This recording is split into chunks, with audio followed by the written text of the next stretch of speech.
Blizzard conditions are wreaking havoc on holiday travel across large parts of the United States as millions face dangerous weather from coast to coast.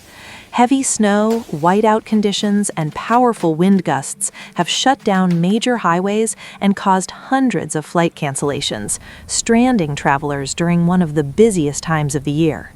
States in the Midwest and Great Plains are seeing near-zero visibility, with authorities urging people to stay off the roads unless absolutely necessary.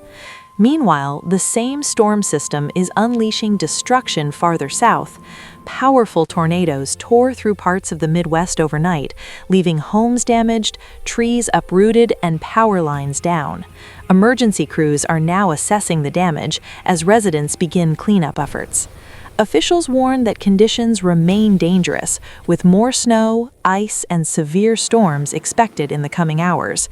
Travelers are being advised to check flight status, monitor weather alerts, and prepare for delays. As this massive winter system continues its path, authorities stress one message: safety first.